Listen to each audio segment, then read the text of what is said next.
Today I review a movie not likely to be recommended by Ireland's tourism board.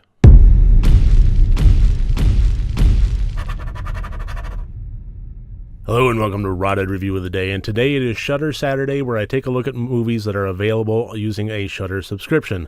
And today it is the 2018 on IMDb and 2019 on Shudder exclusive Don't Leave Home. I had no information about this movie, no idea what it was about, absolutely nothing. I just saw that it was posted on Shudder. It looks like a few days ago as of the recording today. And what I found is ultimately a movie with a very interesting premise, a very interesting core, but it focused way too much on mood and imagery and not nearly enough on world building and character building. And to get into more detail than that, I'm going to have to get into the categories. As always, 4 different categories, each one worth up to 25 points for a total possible score of 100 points. And the plot of this one, I gave a 14 out of 25. We follow the character of Melanie Thomas, who is an American artist specializing apparently in diorama art. Apparently miniatures are all the rage in horror films these days. But her latest collection has been inspired by missing people within Ireland. It got started by this one very peculiar case 30 years ago where a painting was done of a little girl by a priest, and the little girl is praying to the Virgin Mary statue. And the next morning, her parents wake up, and she is missing both from real life and from the painting. And that got her inspired to do more missing persons within Ireland and do a diorama set of each one that she found. And she is contacted by that original priest that made that first painting, and she is invited to come to Ireland. He has since been in seclusion since that little girl went missing, distanced himself from the church and from everybody else in life, but he wants to commission an original work from her once he heard that she was making these. And so she goes there and is welcomed into his home and met up with Shelley, who is another woman living there, and the two of them are very welcoming, almost too good to be true kind of money and sweetness and so forth going on, and something a little weird going on under the surface. And the movie does take off from there. It kind of explains a little bit about the missing people and the paintings and so on. But ultimately, there were a lot of flaws with this one. First of all, for having a mystery core of a horror film, this really did a fantastic job of setting up a lot of questions and not a lot of answers. This really had some very weird, not weird, but abstract imagery. And I get the sense that maybe there was some back-end purpose to it, or maybe it was just putting it in there for the sake of just having odd, unnerving things within the movie. But ultimately, they really didn't seem to lead anywhere. It was creating an atmosphere that had no finality to it, no relevance to the actual outcome of the film and the story, and that was just a shame. So ultimately, when the end credits rolled, there were more questions than answers. Some of the questions got answered, but a good deal of them really didn't, and it kind of creates a conversation, which is nice, but at the same time, it is a bit unfulfilling. Another thing that this one did somewhat peculiarly is it really set up a good amount of scare possibilities without having a single scary moment within it.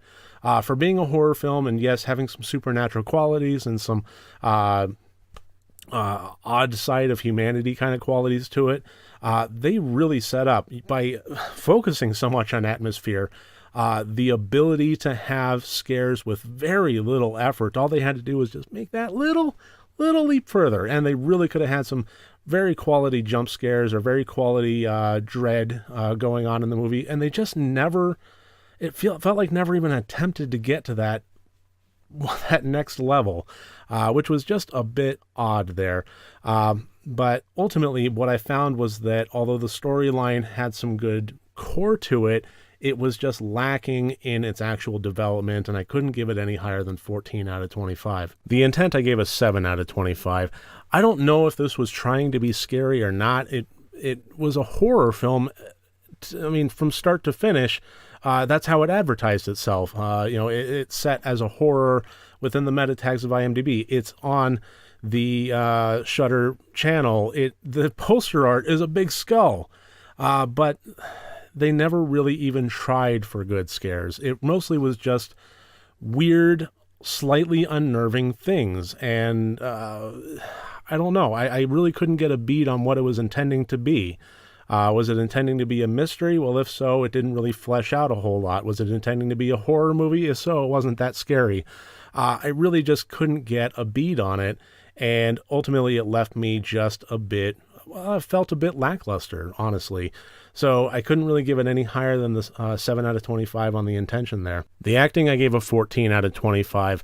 Some stand-up performances by Helena Barine as Shelley and Layla RotD as the priest Alistair Burke. They did a really phenomenal job, and you may remember them from The Devil's Doorway, which was actually the first film that I reviewed on the RotD Reviews channel here.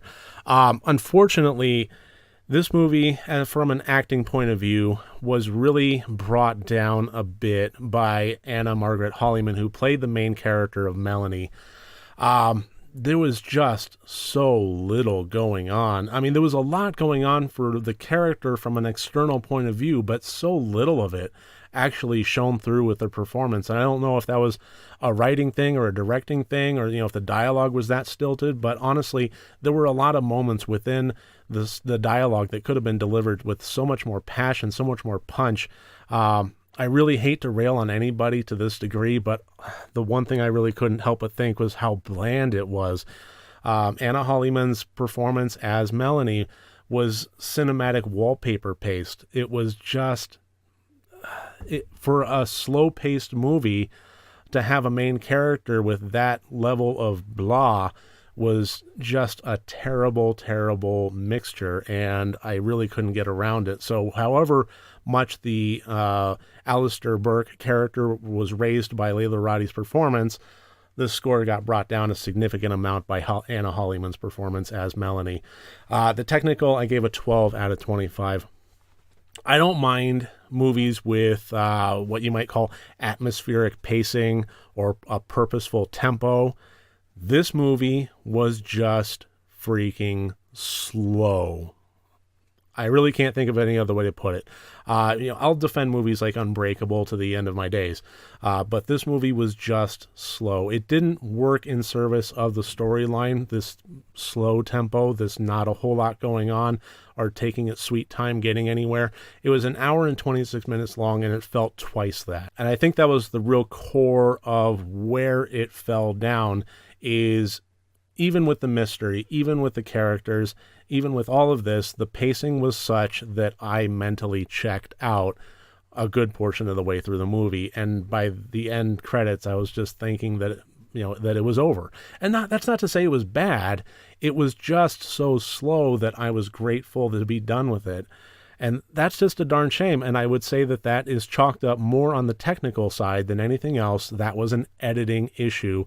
Things really needed to be tightened up. There really needed to be a lot more polish there. I really don't have any complaints as far as the camera work or the lighting. There were no effects to speak of, so I really can't judge it on the score one way or the other there. But I think I just landed in a place of 12 out of 25 for the technical, and that gives us a total score of 47 out of 100 points.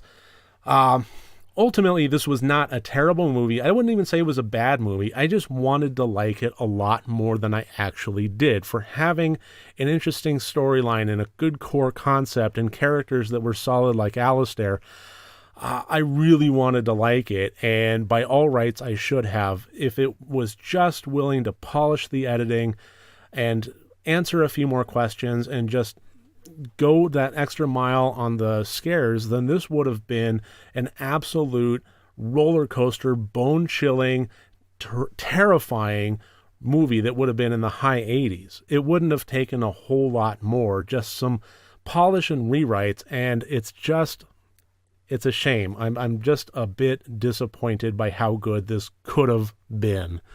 But that's my review of 2018/2019's Don't Leave Home. I really thank you for joining me here today. I look forward to seeing you tomorrow. And remember, next time you want to watch a horror movie, first make sure that it's good and rotted.